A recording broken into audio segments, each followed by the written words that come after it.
And for more on this and the other political issues, joining me now live from Melbourne is Liberal Senator James Paterson. James, thanks for your time this afternoon. Happy New Year to you. G'day, Liz. Greg Hunt confirmed as the new Health Minister. This is a tough portfolio. Do you think he's up to the job? Of course. I'm a big fan of Greg's. He's obviously a close colleague of mine from Victoria. Greg is a really thoughtful, a really compassionate, a really diligent minister. He's someone who masters a brief and the detail of a brief very well. And I think he's a great choice for Health Minister. I think he's got those communication skills, which are very important. And as you say, it can be a challenging area for the coalition. We certainly saw that at the last election with the Medicare scare that the Labor Party ran. So we do need people on our front lines in this area who are well equipped to respond to that. And I have every confidence that that Greg will do that, as well as mastering the real policy side of the job as well. His appointment to replace Susan Lee in that role does reduce the number of women now in Cabinet down to 5.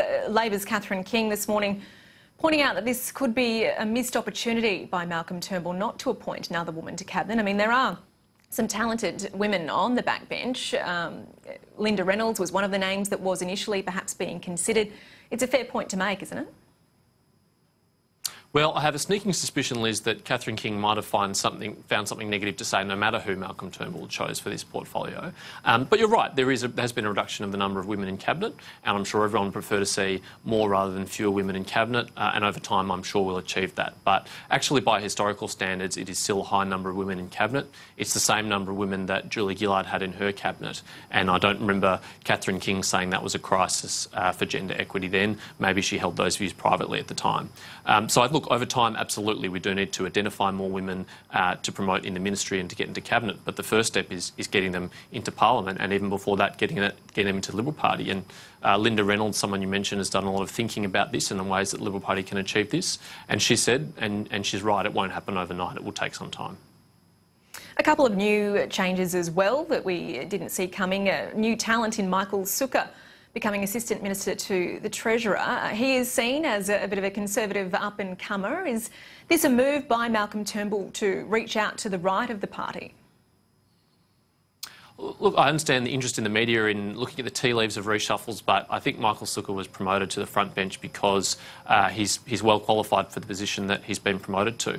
Prior to entering Parliament, Michael had quite a distinguished career as a lawyer in the tax space, and it's not a coincidence that he's been appointed as the Assistant Minister to the Treasurer, and he'll be helping Scott Morrison and the economic team on those tricky tax issues, those detailed tax issues that he's very well qualified for. So I'm sure that was the overriding consideration in the Prime Minister's decision to elevate him to the front bench, and also Michael's diligent work as a local member. He increased his margin in Deakin. He's a great media performer. He's a good face for the coalition. So I'm sure those were the overriding factors in the Prime Minister's decision. It is only 6 months since we saw Malcolm Turnbull announce his original New Look team. Obviously, he had no option here but to have this reshuffle after Susan Lee's resignation. But how concerning is it to, particularly in the health portfolio, see a change there, because it is so critical, particularly in the lead up to the budget, wouldn't you say? Well, certainly this reshuffle was outside the strict control of the Prime Minister, not completely at his discretion, but that's politics. These things do happen. I think it was appropriate for Susan Lee to resign as she did, and the Prime Minister had to make a change. And I think in Greg Hunt he's found a very fitting and able replacement to Susan Lee. So I'm sure he will do a good job. And as I said earlier, he's a quick study, Greg. I think he'll get on top of the tricky policy areas that do exist in the health, the complex aspects of the system, and I think he'll be a really effective and able minister more quickly than you might assume. I want to ask you about the entitlements reforms that Malcolm Turnbull has announced in the wake of Susan Lee's resignation. This is an issue that doesn't seem really to be going away for the government. We've seen in reports today George Brandis, the latest Cabinet Minister, to have some of his travel claims questioned. Bill Shorten earlier this week saying that we should have a federal ICAC. What do you think of the idea?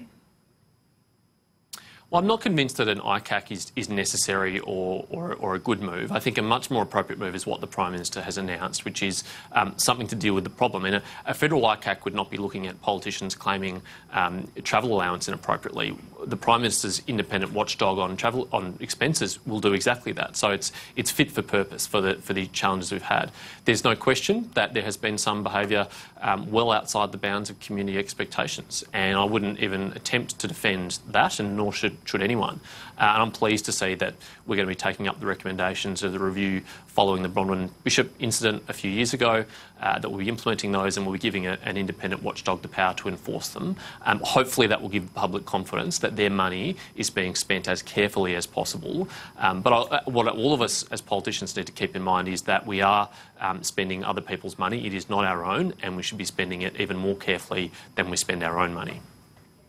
Well, just on that, how exactly will this new independent authority to review travel expenses work? I mean, so far the Prime Minister hasn't really been able to explain what it will look into, what it will cover exactly. There's a lot of grey areas when it comes to family reunion travel, when it comes to ministers attending events related to sport and cultural activities in their electorates. As you mentioned, I don't think the public really have enough confidence yet, even from this announcement of an independent authority, to believe that ministers will now be brought into line over this.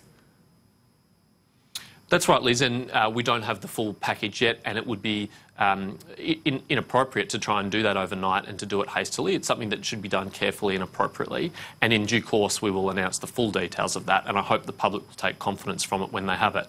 But I don't think this should be rushed. I think it's something that should be done right, and done right once, and not have to be repeated. So we will find out all that detail in due course, but I think clearly some of the things that need to happen is to clarify what can and can't be claimed, what is official business and what is not official business. I think family reunion, as you mentioned, is a grey area. We have to decide as a community, do we want members of Parliament and ministers to be able to spend public money to reunite with their families as part of their role when they're not at home? Do we think that's a legitimate use, or do we not think it's a legitimate use and doesn't need to be curtailed? That's a fair issue which has to be examined and decided. OK, James Paterson, Liberal Senator, joining us from Melbourne. Thanks for your time this afternoon, and look forward to more chats throughout 2017. Thank you, Liz.